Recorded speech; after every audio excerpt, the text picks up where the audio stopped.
இயேசுவின் நாமத்தில் என் இனிய என் அன்பின் வாழ்த்துதல்களை உங்களை பார்க்கிற ஒவ்வொருவருக்கும் நான் தெரிவித்துக் கொள்கிறேன். அன்பு தேவஜனங்களே, இதன் மூலமாக உங்களை காண்பதிலே நான் மிகவும் சந்தோஷம் அடைகிறேன். கர்த்தர் தாமே உங்களை இந்த வார்த்தைகள் மூலமாய் ஆசீர்வதிப்பாராக. இப்பொழுது வேத தியானத்துக்காக நம்ம சில வசனங்களை வாசிக்கலாம். யூதா நிருபம் 20:21 நாம் வாசிக்கலாம். நீங்களோ பிரியமானவர்களே, உங்கள் மகா பரிசுத்தமான விசுவாசத்தின் மேல் உங்களை உறுதிப்படுத்திக் கொண்டு பரிசுத்த ஆவிக்குள் ஜெபம் பண்ணி தேவனுடைய அன்பிலே உங்களை காத்துக்கொண்டு நித்திய ஜீவனுக்கு ஏதுவாக நம்முடைய கர்த்தராகிய இயேசு கிறிஸ்துவினுடைய இரக்கத்தை பெற காப்பீர்கள்.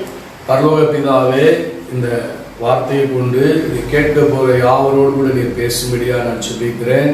இவர்கள் ஆண்டவருடைய விசுவாசத்தை காத்துக்கொள்ளவும், ஆண்டவருடைய ஆவிலே ஜெபிக்கிற ஜனங்களாய் எழும்பவும், அன்பிலே ஆண்டவரை அனுமதித்துக் கொள்ளவும் கர்த்தருடைய ஆவியானவர் இந்த வேலையை நிறைய செயல்படுங்க, கிரியை செய்ய உங்கள் கரத்தில் ஒப்புக் கொடுக்கிறோம். இயேசுவின் நாமத்தில் ஜெபிக்கிற நல்ல பிதாவே, ஆமென்.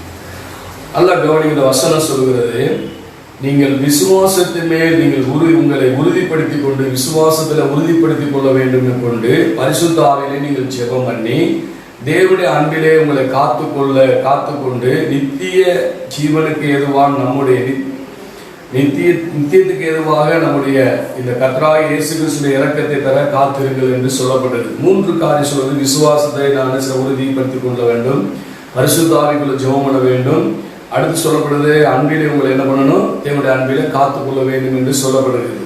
நல்லா கவனிங்க. இதை 3ஐயும் பார்ப்பதற்கு முன்பாக இதை யூதா மூலமா ஆண்டவர் நமக்கு சொல்கிறார். 3 ஆவியிலே ஜெபம் பண்ணுங்க, விசுவாசத்தை உறுதிப்படுத்திக் கொள்ளுங்க, அன்பில காத்துக்கொள்ளுங்கன்னு ஏன் சொல்லுகிறார் என்பதை கொஞ்சம் நாம் பார்ப்பது நமக்கு நல்லது. ஏன் அவர் அப்படி சொல்லுகிறார் அப்படின்னு பாத்தீங்கன்னா 16 யூதாவிலே 16 19 வரை நம்ம வாசிப்போம். இவர்கள் முறுமுறுக்கிறவர்களும் முறையிடுகிறவர்களும் தங்கள் இச்சைகளின்படி நடக்கிறவர்களுமாய் இருக்கிறார்கள். இவர்களுடைய வாய் இருமாப்பானவைகளை பேசும், தற்பொழிவுக்காக முகஸ்துதி செய்வார்கள். நீங்களோ பிரியமானவர்களே, நம்முடைய கர்த்தராகிய இயேசு கிறிஸ்துவின் அப்போஸ்தலரால் முன் சொல்லப்பட்ட வார்த்தைகளை நினைவு கூறுங்கள். கடைசி காலத்திலே தங்கள் துன்மார்க்கமான இச்சைகளின்படி நடக்கிற பரியாசக்காரர்கள் தோன்றுவார்கள் என்று உங்களுக்கு சொன்னார்களே. இவர்கள் பிரிந்து போகிறவர்களும் செல்வ சுவாபத்தாரும் ஆவி இல்லாதவர்களுமாமே. நல்ல கவனிங்க. இப்படிப்பட்ட காரியத்தை சொல்லிட்டு இப்படிப்பட்டவர்களா நாம் இராமல் இருக்கணும்னா நீங்க என்ன பண்ணுங்க, உங்கள் விசுவாசத்துல நீங்கள் என்ன செய்யுங்க, உறுதிப்படுத்திக் கொண்டு பரிசுத்த ஆவியில ஜெபம் பண்ணி தேவ அன்பிலே உங்களை என்ன பண்ணுங்க, காத்துக்கொள்ளுங்கன்னு சொல்லி மறுபடியும் அந்த வசனம் ஆரம்பிக்கிறத நம்ம பார்க்கிறோம். நல்ல கவனிங்க. இப்படிப்பட்ட 16 19 உள்ள அந்த வசனங்களில வாசிக்கப்பட்ட அந்த நபர்களாய் நீங்கள் நான் இருக்கக்கூடாது, அப்படி இல்லாமல் வாழ வேண்டும் என்றால் நீங்கள் இதை செய்யுங்கள் என்று அவர் சொல்லுகிறது போல அந்த வசனங்கள் இருக்கிறது. பாருங்க, முறுமுறுக்கிற நிறைய நேரங்களில் தேவனிடத்திலிருந்து நன்மை பெறுவதற்கு நமக்கு முக்கியமா இருக்கிற ஒரு தடை என்னன்னா முறுமுறுப்பு. அவருடைய வாழ்க்கையில எது நடக்கவில்லைன்னா உடனே முறுமுறுத்துறோம். அந்த முறுமுறுப்பு தான் அவருடைய வாழ்க்கையில தேவனிடத்திலிருந்து நன்மையை பெற விடாதபடி நம்முடைய விசுவாசத்தை குறைய பண்ணி அசுவிசுவாசத்தை கொண்டு போய் ஒரு பின்மாற்றத்துக்குள்ள தள்ளிவிடுகிறது. அது மாத்திரம் அடுத்து சொல்லப்படுகிறது, முறையீடுனா குற்றப்படுத்திக் கொண்டது, குறை சொல்லிக் கொண்டே இருக்கிறது. எனக்கு என்ன பண்ணினார், எனக்கு அதை என்ன பண்ணார், இதை என்ன பண்ணார், குறை சொல்லிக்கிட்டே என்ன செய்யறது இருக்கிற ஒரு காரியம். இன்னைக்கு முறுமுறுக்கிற காரியம், குறை பேசுகிற காரியம், தங்கள் இச்சையின்படி நடக்கிறதா இருக்கிறாங்கன்னா தனக்கு இஷ்டப்பட்டது நடக்கணும், தனக்கு இஷ்டப்பட்டது என்ன செய்யணும், நடக்கணும், நம்ம விரும்பினது நடக்கணும். அல்லது நமக்கு என்ன அது நன்மையோ தீமையா இருந்தாலும் சரி, அது நமக்கு என்ன பண்ணணும், நடந்துகிட்டே இருக்கணும். இப்படி விரும்பி செயல்படுகிற மனிதர்களா என்ன செய்யறது அதை பத்தி சொல்லுகிறது. அப்ப இப்படி நடக்காத பட்சத்தில் என்ன நடக்கிறோம், நம்ம விரும்பினது நடக்கல அப்படின்னா நம்ம என்ன செய்யறோம், முறையீடுகளாக குற்றப்படுத்துவர்களாக என்ன செய்யறோம், குறை பேசுகிறவர்களா மாறி விடுகிறோம். அடுத்து பாருங்க, இவருடைய வாய் இருமாப்பாய் பேசும். அப்படின்னா எப்ப பார்த்தாலும் பெருமை, நம்ம வாழ்க்கையில பெருமை காணப்படணும், நம்ம 4 பேர் பார்த்து பெருமையா என்ன செய்யணும், பேசணும். இப்படிப்பட்ட ஒரு வாழ்க்கை எனக்கு வரணும். அப்படிப்பட்ட வாழ்க்கை இந்த இயேசு எனக்கு என்ன செய்யல, தரல. அப்ப இப்படிப்பட்ட ஒரு பெருமையான வாழ்க்கை, உயர்வான வாழ்க்கை நமக்கு வரல என்பதற்காக நாம் முறுமுறுக்களாக மாறி விடுகிறோம். 2வது குற்றப்படுத்தலாக மாறி விடுகிறோம். இந்த மாதிரி காரியங்கள் நம்முடைய வாழ்க்கை. இப்படிப்பட்ட நபராக நம்ம இருக்கக்கூடாது. அடுத்து பாத்தீங்கன்னா தற்பொழிவுக்காக சொல்லி மற்றவங்க நன்மை அடைகிறதுக்காக அவரை துதித்து பேசுவாங்க, உயர்ந்து பேசுவாங்க, மற்றவங்க நன்மை அடையணுங்கிறதுக்கா அப்படியே முகத்துதி செய்கிறவங்க. அப்படி சொல்லிட்டு பாருங்க சொல்றாரு, அது போல சொல்லிட்டு அப்போஸ்தலருக்கு முன்னாடி இப்படி இருக்கப்பட்ட காரியத்துல சொன்னாங்களே நினைவு கூறுங்க அப்படி சொல்றாரு. இவங்க மாமிச்சை இச்சையின்படி நடக்கிற பரியாசக்காரர் தோன்றுவார் என்று உங்களுக்கு முன்னால் என்ன சொன்னாங்க. இப்பெல்லாம் இருக்கும் அப்படின்னு வேத வசனங்கள் நிறைய சொல்லப்பட்டிருக்கு நமக்கு. நல்லா கவனிங்க. இவங்க யாருன்னா பிரிந்து போகிறவர்கள் அப்படின்னா பின்வாங்கி போகிறவர்கள், தேவனை விட்டு விலகி போகிறவர்கள், சென்மஸ்வாதரா இந்த உலகத்தின் மக்களை போல வாழுகிறவர்கள், ஆவி இல்லாதவர்கள்னா பரிசுத்தாவி இல்லாம இருக்கிற ஜனம். அப்ப நல்லா கவனிங்க, இப்படிப்பட்ட நபர்களாய் நீங்களும் நானும் இருக்கக்கூடாது என்பதற்காக இப்படி முறுமுறுக்காதீங்க, நீங்க முறையை குற்றப்படுத்திக்கிட்டு இருக்காதீங்க, உங்க விருப்பம் நிறைவேறலன்னு சொல்லி நீங்க என்ன செஞ்சுட்டு இருக்காங்க, இப்படி முறுமுறுத்துக்கிட்டு உங்களுக்கு புகழான காரியங்கள் நடக்கலைன்னு சொல்லி ஒரு பரியாசக்காரனை போல இருக்காதீங்க, ஒரு ஆவி இல்லாத மனுஷனை போல இருக்காதீங்க, உலகத்து மனுஷனை போல இருக்காதீங்க. அப்படி இல்லாம நீங்க வாழணும்னா உங்க விசுவாசத்தை முதலாவது என்ன பண்ணணும், உறுதிப்படுத்தி கொண்டு, ரெண்டாவது நீங்க என்ன பண்ணணும்னா பரிசுத்த ஆவிக்குள்ள ஜெபம் பண்ணி அவருடைய அன்பை என்ன செய்யுமா, அவர் அன்பையில நம்மளை காத்துக்கொள்ள வேண்டும் என்று இந்த வேத பகுதி நமக்கு ஆலோசனை தருகிறது. நாம் விசுவாசத்தை உறுதிப்படுத்திக் கொள்வது, பரிசுத்த ஆவியில ஜெபம் பண்ணுவது, அன்பில காத்துக்கொள்வதை பார்ப்பதற்கு முன்பாக இதை ஏன் சொன்னார் என்பதை நம்ம தெரிந்து கொள்வது நல்லது. அப்ப இப்படிப்பட்ட நபர்களா நாம் இருக்கிறோமா கொஞ்சம் கவனிச்சு பாருங்க. நம்ம முறுமுறுக்கிறவர்களா, குறைப்படுத்துறவர்களாக, முகசுதி செய்கிறவங்களாக, அல்லது தேவனை விட்டு மறுதளிக்கிற ஒரு மனுஷரை போல நம்முடைய வாழ்க்கையில் பின்மாற்றத்தில் தான் இருக்கிறோமா என்பதை கவனித்து பாருங்க.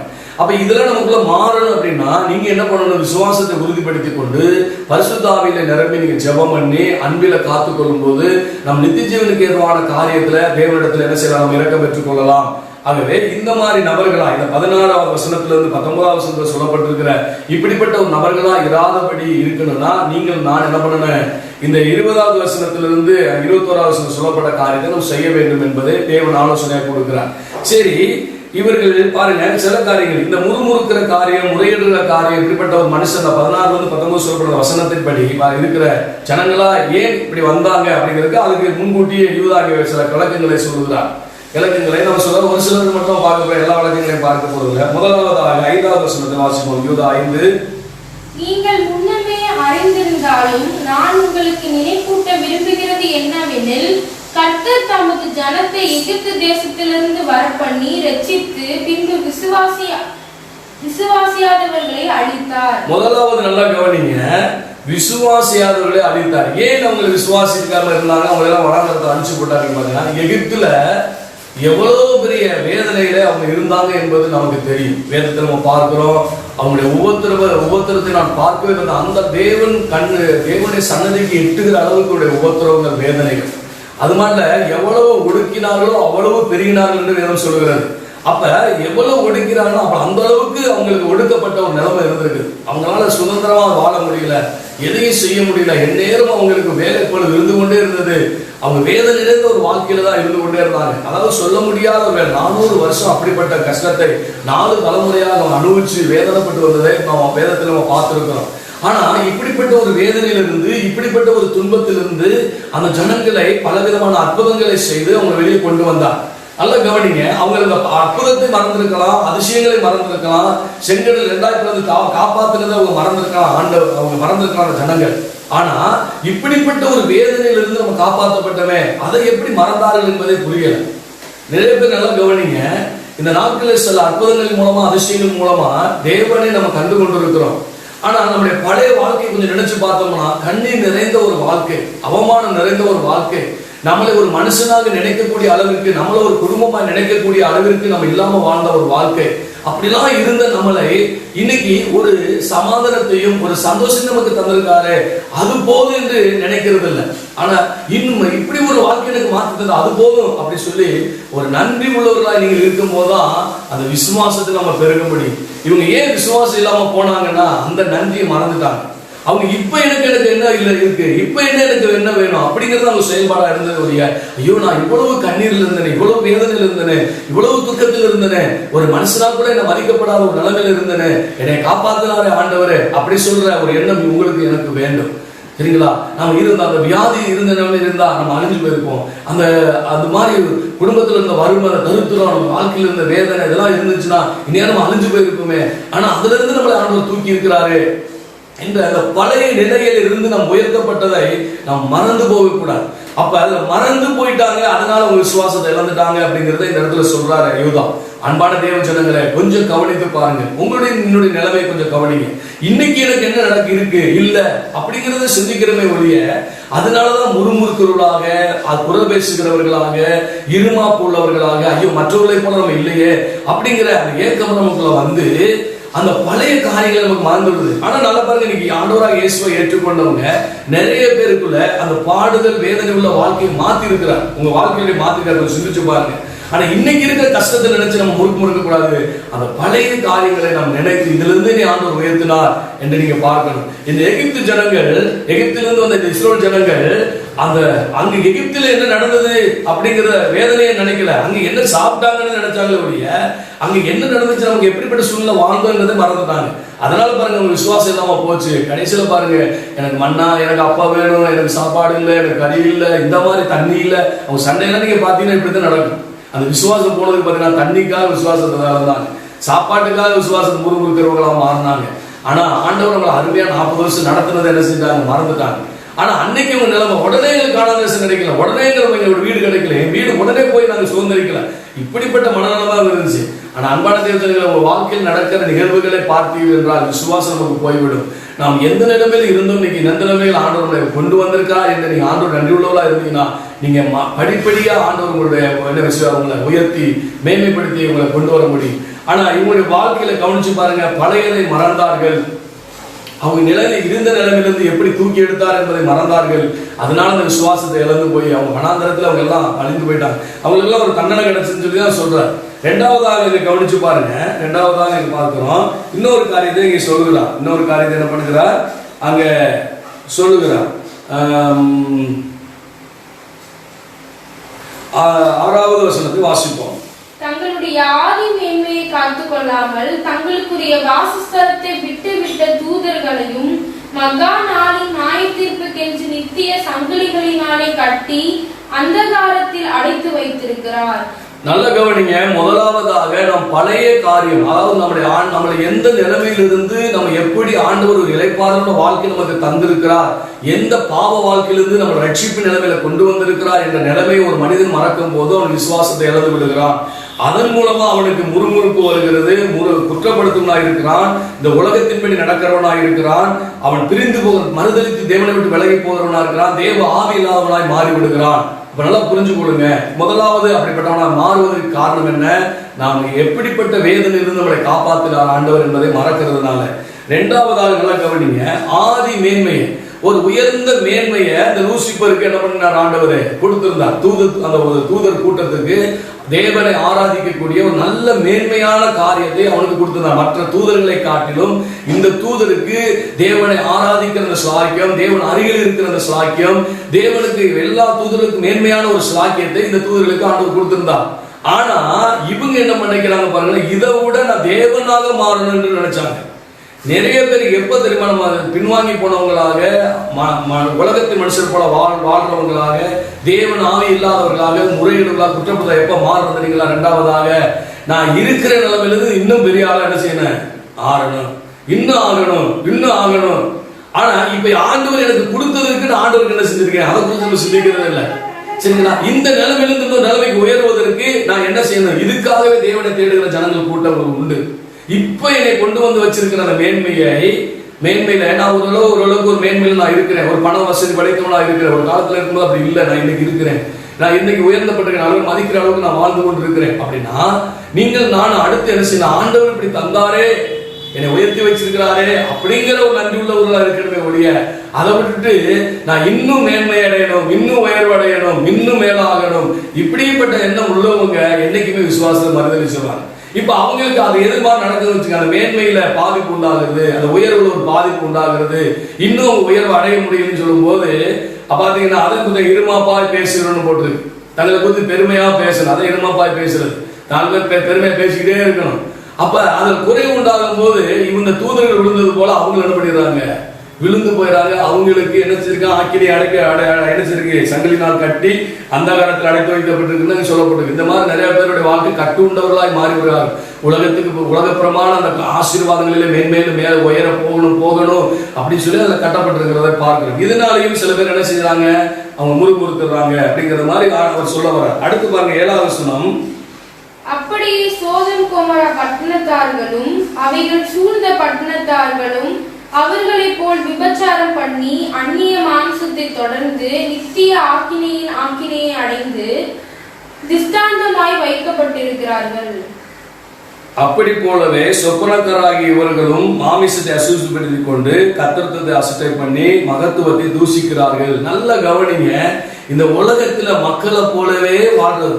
என்னென்ன இருக்குதோ சுகபோக வாழ்க்கை, விபச்சாரம் வேசித்தனம் எல்லாம் குடி கிடி எல்லாம் அனுபவிக்கணும், எல்லாவற்றிலும் போகணும். ஆனாலும் என்ன செய்யணும்? கர்த்தரனைய உயர்த்தணும் அப்படின்னு தான் இருக்கிறாங்க. பாருங்க, ஆண்டவர் எவ்வளவு காரியம் சிற்றின்பத்துல பிரியப்பட்டு எல்லாம் எல்லாம் ஆசீர்வதிக்கப்பட்டிருந்த ஜனம். முதலாவது எப்படி இருக்கிறாங்கன்னா, பழைய நிலையிலிருந்து தூக்கி எடுக்கப்பட்டதுக்கு ஒரு இளைப்பாறுதலுள்ள வாழ்க்கை ஆண்டவர் தர்றாரு. ஆனால் அதையிலே மறந்து இன்னும் எனக்கு என்ன செய்யல, இந்த மாற்றம் வரலையே என்று சொல்லி அந்த இளைப்பாறுதல் வாழ்க்கை கூட அவர் அன்னன்னைக்கு அளந்து படி அளக்கிற தேவனாய் ஒரு ஆரம்ப கட்டத்தில் இருப்பார். அப்படிப்பட்ட நேரங்களிலே நாம் என்ன செய்யறோம்? நாம் தேவனை மறுதலிக்கலாய் காணப்படுகிறோம். இரண்டாவது, உயர்த்தப்பட்ட நிலைமையில இன்னும் நாம் உயர்வடைய வேண்டும் என்று இருக்கிறோம். சரிங்களா? இன்னொரு ஆள் என்னன்னா, எவ்வளவு ஆசீர்வாதம் வாழ்க்கையில வந்தாலும் தெய்வத்துக்கு முக்கியத்துவம் கொடுக்காதபடி இந்த உலக வாழ்க்கையில எல்லா மனிதர்களோட போல எல்லா பாவ பழக்க உலகத்தையும் வச்சுக்கிறது, எல்லா பாவ உலகத்தையும் ஓடுறது, இந்த உலகத்துல என்னென்ன சிற்றின்பம் இருக்குதோ அத்தனையும் என்ன செய்யறது பண்றது, அதை குறித்து ஒரு உணர்வு இல்லாமல் இருக்கிறது. உணர்வு அதை சொல்ல பாருங்க, கர்த்தத்துவத்தை அசட்டை பண்ணி மகத்துவத்தை தூசிக்கிறார்கள் அப்படிப்பட்டவர்கள் அப்படின்னு சொல்லப்படுகிறது. அன்பானவர்களை, நீங்கள் நான் சிந்திச்சு பார்க்கணும். உலக சிற்றின்பம் நமக்கு ரொம்ப முக்கியம் இல்லை. நம்முடைய சரீரத்தை பாதிக்கக்கூடியது, நம்முடைய சரீரம் பாதிக்கக்கூடியது, நம்மளுக்கு அவமானத்தை கொண்டு வரக்கூடியது. அது எவ்வளவு நாள்ல ஓடும்? நீ உலகத்தில் இருக்கிற மனுஷன் நம்ம பார்க்கிறோம், உலகப்பிரமான சிற்றின்பங்களுக்கு அடிமையாகி எத்தனை பேர் அவமானம் இருந்து, சொத்துக்களை இருந்து, நம்மளுடைய குடும்பங்கள் இருந்து காணப்படுவதை பார்க்கணும். ஆனாலும் பாருங்க, நமக்கு அவமானம் கொண்டு வருவது, வேதனை கொண்டு வந்து தெரிஞ்சிருந்தா கூட அதுலயே நம்ம தொடர்ந்து ஓடுகிறவர்களா காணப்படுகிறோம். அப்ப அது நிமித்தம் என்ன செய்யணும்? கர்த்தரை தூசிக்கிறவளா நம்ம மாறி விடுகிறோம். இது நிமித்தமா தேவனுடைய ஒரு சமாதானத்தை, தேவனுடைய நிம்மதி நம்ம இழந்து விட போது, அப்பொழுது நம்ம தேவனை முறையீடுகளாக தூசிக்கிறவர்களாக இந்த உலக வாழ்க்கையில் படி மனிதர்களை போல மாறி விடுகிறோம். இப்ப 3 காரியத்தை இங்க வலியுறுத்த, 3 எடுத்துக்காட்டாக யூதா இந்த இடத்துல சொல்லுகிற ஆவியானவர் மூலமாக சொல்லுகிறதை நம்ம பார்க்கிறோம். அப்ப இந்த 3 காரியங்களை குறித்து நாம் இப்படி பண்ணும்போதுதான் கீழே பார்த்தீங்கன்னா இவங்க இப்படிப்பட்டவங்களும் எப்படி இருக்கிறாங்க, ஆலையை போல, அதை போல தண்ணீர் இல்லாத மேகத்தை போல அப்படின்னு சொல்லி வரிசையை சொல்லிட்டு வர்றாரு. நம்ம அதெல்லாம் சொல்லி நமக்கு நேரம் பத்தாது. பாருங்க, இந்த மாதிரி 3 எக்ஸாம்பிள் சொல்லிட்டு சொல்றாரு. இந்த மாதிரி அவங்க இப்படி மாறி விடுறாங்க, இவங்க எல்லாம் எப்படி மாட்டாங்க, இவர்கள் எல்லாரும் இப்படிப்பட்டவங்க நினைஞ்சுறாங்க, இப்படிப்பட்டவங்களா மாறி விடுறாங்க. அதனால நீங்க இப்படிப்பட்டவங்களா இருக்காம இருக்கணும்னா என்ன செய்யணும்? உங்க விசுவாசத்தை காத்துக்கொள்ளணும். முதலாவது விசுவாசத்தை உறுதிப்படுத்திக் கொள்ள வேண்டும். என்ன விசுவாசத்தை உறுதிப்படுத்திக் கொள்ள வேண்டும்? எகிப்து தேசத்துல ஆண்டவர் நமக்கு எப்படி எல்லாம் செய்து அந்த அவ்வளவு பெரிய கஷ்டமான காலத்திலிருந்து நம்ம தூக்கி எடுத்தாரு, அதே மாதிரி உலக வாழ்க்கையில் நம்ம வாழ்ந்து கொண்டிருக்கும் போது நம்மளை எவ்வளவு பெரிய வேதனை துன்பத்தில் இருந்தாரே, இதை நினைக்கும் போது அந்த விசுவாசம் உறுதிப்படும். சரிங்களா? ஆரம்ப காலங்களில் நம்ம நினைத்து பார்க்கும்போது அப்ப இன்னும் நமக்கு செய்ய வராத முடியும் என்று அந்த காலேபும் யோசுவாவும் பாருங்க, அது மற்றவங்களுக்கான வித்தியாசமா அவங்க இருந்தாங்க. பாத்தீங்கன்னா அந்த நன்றி உள்ளவங்களா இருந்தாங்க. அதனால கடைசியில் கானானை சுதந்திரிக்கும் வரையும் அவங்க கூட இருந்தது நம்ம பார்க்கிறோம். சுதந்திரத்தை எல்லாத்தையும் கொடுத்தது கடைசியில் விசுவாசத்தை அவங்க படிப்படி அந்த உயர்வுகளை கடந்து வருது நம்ம பார்க்கிறோம். அன்பானவர்கள் எல்லாம் கவனிங்க, இந்த விசுவாசத்துல அவங்க உறுதியா இருந்ததை நம்ம பார்க்கிறோம். காலேப் இதை குறித்து நான் விவரிச்சு சொல்றதுக்கல்ல, நம்ம இது என்னென்ன லைட்டா சொல்றது நான் விரும்புகிறேன். அப்ப கவனிச்சு பாருங்க, அடுத்த ஆவியிலே நம்ம என்ன பண்ணணுமா? ஜெபம் பண்ணணும். ஆவி பரிசுத்த ஆவிக்குள்ள நம்ம ஜெபம் பண்ணணும். பரிசுத்த ஆவியை பெற்றிருந்தா தான் பரிசுத்த ஆவிக்குள்ள நம்ம என்ன பண்ண முடியும்? ஜெபம் பண்ணணும். சில நேரங்களில் நம்முடைய போராட்டம், துன்ப துயரங்கள், விசுவாசம் பாதிக்கப்படுகிற நிலைமை நம்ம வாழ்க்கை வருமானால், சில உபத்திரத்தின் பாதை நம்ம கடந்து போகும்போது நம்மளால ஜெபிக்க முடியாது, ஆண்டவரை துதிக்க முடியாது. என்ன பண்ணணும்? நம்ம ஆவியில நம்ம ஜெபம் பண்ணும்போது நமக்காக ஒரு வேண்டுதல் செய்கிறவரா இருக்கிறார். அதனால ஆவிக்குள்ளாக நம்ம என்ன பண்ணணுமா? ஜெபிக்க வேண்டும் என்று அங்க ஆண்டவர் சொல்லுகிறார். அதுக்கு அடுத்த மாதிரி நீங்க கவனிச்சு பாத்தீங்க அப்படின்னா, அது தேவ அன்பில அவர் என்ன செய்யலாம்? காத்துக்கொள்ள வேண்டும் அப்படி சொல்லப்பட்டிருக்கு. தேவனுடைய அன்பு எந்த அளவுக்கு இருக்கு? இவ்வளவு மனுஷர் இருக்கிறாங்க, என்னைய ஆண்டவர் நேசித்தாரு, என்னைய காப்பாத்தினாரு, அந்த அன்பை நம்ம நினைச்சு பார்க்கணும். நமக்காக உயிரை கொடுத்தாரு, அந்த அன்பை நினைச்சு பார்க்கணும். இதை நான் விவரித்து சொல்வதற்கு தேவ சுத்தமானால் நம்ம அடுத்து பார்க்கலாம். அதை நான் சுருக்கமாக சொல்லி நான் அதை முடிக்க விரும்புகிறேன். சரிங்களா? இதை விவரித்து இந்த 3 காரியத்தை விவரித்து தேவ சுத்தமாக இருந்தால் நம்ம அதை செய்தியாக நம்ம எடுக்கலாம். ஆனால் ஒன்று நாள் கவனிச்சு கொடுங்க, நீங்க அன்பில் அதை நினைச்சு நம்ம என்ன செய்யணும்? காத்துக்கொள்ளணும். உதாரணத்துக்கு நான் இந்த காரியத்தை உங்களுக்கு விளங்கும்படி சில காரியத்தை ஒரு சாட்சி சொல்ல நான் விரும்புகிறேன். நீங்க கவனிச்சு பாருங்க, சீசர்கள் ஆண்டவரோடு கூட இருக்கும்போது எவ்வளவு அற்புதத்தை பார்த்தார்கள், அதிசயத்தை பார்த்தார்கள், எவ்வளவு காரியங்களை பார்த்தாலும் கூட இருக்கும் போதே நான் மதிப்பேன், சிறுவில் அறைகள் எல்லாம் சொல்றாரு, எல்லா காரியத்தையும் ஒரு விளக்கி சொல்றார். சொல்லியிருந்தாலும் இயேசு கிறிஸ்து மரித்த பின்பாக எல்லா சீசர்களும் சிதறி ஓடி போய் கவலையில, பயத்துல, எதிர்காலத்தை நோக்கி அவங்க விட்டு வந்ததெல்லாம் திரும்ப போய் செய்ய போய் இப்படி போறதை பார்க்கலாம். இப்படி போய் அவங்க கலங்கி கொண்டிருந்தார்கள், இப்படி வேதனைப்பட்டு கொண்டிருந்தார்கள். ஆனாலும் ஆண்டவர் அவன் மேல வைத்திருக்கிற அன்பில அவங்களை கைவிடவில்லை. என்ன செய்றாரு? அவர் இறங்கி வந்து 40 நாள் அளவும் அவர்களுக்குள்ள என்ன செய்றாரு? தான் உயிரோடு இருப்பதை காமித்து அவர்களை குறித்தான காரியங்களை அவர்களுக்கு வெளிப்படுத்தி, நீங்க அவர்கள் செய்ய வேண்டிய காரியங்கள் என்ன, வாக்குத்தத்தத்தை நிறைவேற வேண்டிய காரியத்துக்கு போய் காத்திருங்க அப்படின்னு சொன்னார். போய் அவங்க பாருங்க, அந்த பரிசுத்த ஆவியை அவங்க சொன்னபடியே அவங்க என்ன செஞ்சாங்க? ஒரு 10 நாள் அளவு தேவ சமூகத்தில் உட்கார்ந்து பரிசுத்த ஆவியை பெற்றுக்கொள்வதற்கு காத்திருந்தாங்க. அப்ப பாருங்க, தேவன் உங்கள் விசுவாசத்தை வர்த்திக்க பண்ணும் போது, அந்த விசுவாசத்தை தூண்டப்படும் போது அந்த உறுதியாய் கருத்து கொண்டாங்க. முதலாவது அந்த விசுவாசத்தை உறுதிப்படுத்திக் கொண்டாங்க. உறுதிப்படுத்திக் கொண்டு என்ன செய்யறாங்க? 2வது 10 நாளும் தேவனை துதிக்கிறாங்க. அப்பொழுது பரிசுத்த ஆவியின் மேல என்ன பண்ணுது? ஊற்றப்படுகிறது. அப்ப பரிசுத்த ஆவியில நிரம்பி என்ன செய்யறாங்க? அவங்க ஜெபம் பண்றாங்க. பரிசுத்த ஆவியில நிரம்பி என்ன பண்றாங்க? முதல் அவங்க ஜெபம் பண்ண ஆரம்பிக்கிறாங்க. ஜெபம் பண்ண ஆரம்பித்த போது பாருங்க, நல்லா கவனிச்சு கொள்ளுங்க, அவங்களிடத்திலிருந்து அநேக ஆட்கள் ரட்சிக்கப்பட்டவங்களோடு இணைக்கப்பட்டு ஒரு தேவ அன்புக்குள்ள எல்லா ஜனங்களும் வர்றாங்க. அப்ப அதனால அவங்க தேவ அன்பில் அவங்க காத்துக்கொள்வதை பார்க்கிறோம். இப்படிப்பட்ட காரியம். அப்ப அவங்க முறுமுறுக்களாக இருந்தாங்க, அவங்க முறையீடுகளாக இருந்தாங்க. உலகப்பிடிமான காரியங்கள் படி அவங்க தொய்ந்து போனவங்களாய் மாமிசத்துக்குரியவங்களாக மனுஷவர் போல வாழ ஆரம்பிச்சாங்க. ஆனா தேவன் வெளிப்பட்டது ஆவியானவர் நிரப்பப்பட்ட பொழுது அவங்க சுத்தமா ஆவிக்கு உரிய மனிதர்களாக மாறினார்கள். ஆவிக்குரிய மனிதர்களாக மாறின பொழுது அவருடைய விசுவாசத்துல உறுதியா நின்று கொள்ளும்படி அவங்களுக்கு ஆண்டவர் கிருபை கிடைத்தது.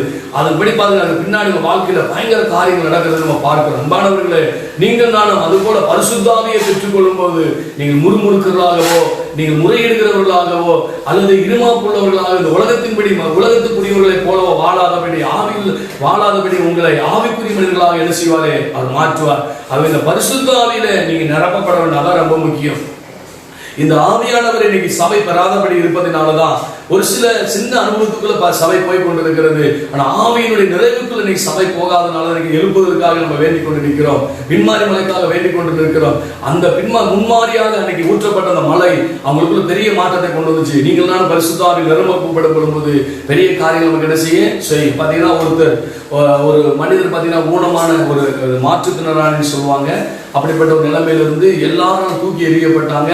அவர் பிளாட்ஃபார்ம்ல அங்கேயும் இங்கேயும் கடந்து சிறு வயதுல அப்படி கிடக்கும் போது ஒரு சுவிசேஷத்தை அறிந்து ஆண்டவராக இயேசு கிறிஸ்துவை ஏற்றுக்கொண்டார். ஏற்றுக்கொண்ட போன பாருங்க, அவருக்கு அடைக்கலமான, எப்படி எகிப்திலிருந்து வந்த ஜனங்களுக்கு ஒரு வனாந்தரத்துல ஒரு அமைதலான சூழ்நிலை உருவானுச்சோ அது போல அவருக்கு நல்ல சாப்பாடு கிடைச்சு அப்படி சொல்ல முடியாது. நல்ல ஒரு இழைப்பார்த்த ஒரு நிலைமை அவர் இருந்த ஒரு பாடுகிற நிலைமையில. ஆனாலும் இப்படி அந்த சாதாரண நிலைமை இருந்தாலும் ஒரு முறுமுறுக்கல, அங்க வரத பாதிப்பு கூட பெருசா எடுக்கல. இந்த நிலைமையிலிருந்து எனக்கு இந்த நிலைமையாவது ஆண்டவர் கொடுத்தாரு என்று சொல்லி அவர் என்ன செஞ்சாரு? ஆண்டவருக்கு நன்றி சொல்கிறவராய் அவர் காணப்பட்டார். பாருங்க, அவர் படிப்படியா ஆண்டவர் என்ன பண்ணாருன்னா, அவர் வாழ்க்கையில பல பாடுகள் பல உபத்திரங்கள் அதுக்கு பின்பாக வந்தது. ஆனால் அந்த பழைய நிலைமையிலிருந்து நிலைமையில ஆண்டவர் பார்த்தார். அந்த தேவனுடைய அன்பை நினைச்சு பார்த்தார். அப்படி நினைச்சு அவர் விசுவாசத்தை பார்த்து பற்றி கொண்டு அவர் பரிசுத்த ஆவியில நிரம்பி ஜெபிக்கும் போது அவர் பார்த்தீங்கன்னா இன்னைக்கு ஒரு பெரிய ஒரு ஊழியக்கார ஸ்தானத்துல ஒரு பெரிய லெவல்ல எல்லாராலும் அறிமுகப்படுகிற அளவிற்கு கர்த்தரோட உயர்த்தி ஆசீர்வதித்தார். தேவ ஜனங்களே, உங்களுக்கு எனக்கு வேதம் வாழ்க்கையில உயர்வை தரக்கூடிய வழிகளை ஈஸியாக சொல்லியிருக்கிறது. அதை நம்ம பின்பற்றணும். கஷ்டமானது நம்மளை வருத்தி கொண்டு செயல்படுகிற காரியத்தை பற்றி சொல்லவே இல்லை. ஆனால் நீங்களான பரிசுத்த ஆவியில் நிரப்பப்படும் பொழுது நம்முடைய வாழ்க்கையில நல்ல ஒரு இளைப்பாறுதலுள்ள ஒரு வாழ்க்கையும் நல்ல சமாதானமுள்ள ஒரு வாழ்க்கையும் நம்முடைய குடும்பத்துக்கு காணக்கூடிய எல்லா மாற்றத்தையும் அவரால் செய்ய முடியும். இது போல நான் ஏராளமான சாட்சிகள் நீங்களும் கேட்டிருக்கிறீங்க. ஆனாலும் நமக்கு அந்த விசுவாசம் இல்லை. ஆனால் நீங்க நல்லா கவனிச்சு கொள்ளுங்க, உங்க வாழ்க்கையில முறுமுறுப்போ முறையிடுவதோ அல்லது இருமாப்புள்ள உலக மனுஷனை போலதான் நான் இருக்கிறேன், ஒரு விரக்தியில தான் இருக்கிறேன் அப்படின்னு உங்களுக்கு தெரிஞ்சிச்சுன்னா நீங்க என்ன பண்ணுங்கன்னா, உங்க பழைய நிலைமையில கர்த்தர் எப்படி உங்களை தூக்குனா கொஞ்சம் சிந்திச்சு பார்த்தாலும் நன்றி சொல்லி எழுப்ப பாருங்க, விசுவாசத்தை உறுதிப்படுத்துங்க. ரெண்டாவது, இருக்கிற நிலைமைக்காக ஆண்டவருக்கு நன்றி சொல்லி ஆண்டவருக்கு விசுவாசத்தை உறுதிப்படுத்துங்க. இதெல்லாம் செஞ்சவர் இன்னும் எனக்கு செய்வார் விசுவாசத்தை உறுதி பண்ணுங்க. மூன்றாவதாக, தேவ அன்பை நினைப்புங்க. தேவ அன்பை என்ன பண்ணுங்க? நினைச்சு பாருங்க. இவ்வளவு உலகத்துல மனிதர்கள் இருக்காங்க, இந்த ஊர்ல இவ்வளவு பேர் இருக்காங்க, நம்மளை மட்டும் நேசித்தாரு அப்படி நினைச்சு பாருங்க. அதுக்கு பின்னாடி பரிசுத்த ஆவியில நிரம்பி நீங்க ஜெபிக்க ஆரம்பித்து பாருங்க. ஆவியில நிரம்பி ஜெபிக்க ஆரம்பிங்க. உங்க வாழ்க்கையில ஒரு பெரிய மாற்றத்தை வந்து கர்த்தர் உங்களுக்கு நித்திய ஜீவனை வாக்கு பண்ண நித்திய ஜீவனை பெற்றுக்கொள்ள ஒரு உதவி செய்வார். இந்த உலகத்திலும் நன்மையானவைகளை புசித்து உங்களை ஆசீர்வதிக்கும்படி அவர் உங்களுக்கு உதவி செய்வார். கர்த்தர் தாமே உங்களை ஆசீர்வதிப்பாராக. இந்த நேரத்தில் ஜெபம் பண்ணுவோம். ஆண்டவராக இயேசுவின் நாமத்தினாலே, ஆண்டவரே, எகிப்திலிருந்து வந்த இஸ்ரவேல் ஜனங்கள் உம்மை மறுதலித்தது போல, ஆண்டவரே, சோதோம் குமார பட்டணத்தில் இருக்கிற உலகத்தில் இச்செய்திப்படி வாழ்ந்தது போல, ஆண்டவரே, இந்த வேலையிலும் கூட அப்பா ஆதிமை மேல் அந்த தூதர்களை போல நம்முடைய வாழ்க்கையில நாங்கள் செயல்படாதபடி இதன் நிமித்தமாக நாங்கள் முறுமுறுப்புகளாகவோ குறப்படுத்தல் பேசுவோ இருமாப்பு பேச உள்ளவர்களாகவோ ஆவி இல்லாத ஜென்மசுவா மனுஷர்களாக நாங்கள் வாழாதபடி ஆவியில எப்பொழுதும் ஜெபம் பண்ணி விசுவாசத்தை உறுதிப்படி கொண்டு ஆவியில ஜெபம் பண்ணி ஆண்டவருடைய அன்பை காத்துக்கொண்டு இறக்கத்துக்காக காத்திருக்க உதவி செய்யுங்க ஆண்டவரே. இதை கேட்கிற ஒவ்வொருவரும் ஆண்டவர் உயிர்ப்பிக்கப்படட்டும். ஆவிக்குள்ள ஜெபிக்கிற ஜனங்களாக எழும்பட்டும். கர்த்தராமே உங்களை ஆசீர்வதிங்க. ஆதி திருச்சபை மக்களை உங்களுடைய ஆவி நிறைவில் ஊற்றப்பட்டு அவருடைய வாழ்க்கையை செழிக்க பண்ணது போல் இவர்கள் அதை கேட்கிற யாருடைய வாழ்க்கையில ஒரு செழிப்பு உங்கள் நீர்ப்பாய்ச்சலான தோட்டம் போல இவர்கள் ஆசீர்வதிக்கப்பட்டு உயர்த்தப்படுவார்களாக. இயேசு கிறிஸ்துவின் நாமத்தில் ஜெபிக்கிற ஜெபங்கள் நல்ல பிதாவே, ஆமென். என் ஆத்துமாவே கர்த்தரை ஸ்தோத்திரி, என் முழு உள்ளமே பரிசுத்த நாமத்தை ஸ்தோத்திரி. என் ஆத்துமாவே கர்த்தரை ஸ்தோத்திரி, கர்த்தர் செய்த சகலவர்கள் மறவாதே. ஆமென். பிதாவுடைய அன்பும் குமாரனுடைய கிருபை பரிசுத்த ஆவியுடைய அந்நியுனையும் என்றென்றும் சதா காலம் நம் அனைவரோடும் நம்முடைய குடும்பத்தாரோடும் சகல பரிசுத்தவான்கள் என்றென்றும் இருப்பதாக. கர்த்தர் தாமே உங்களை ஆசீர்வதிப்பாராக.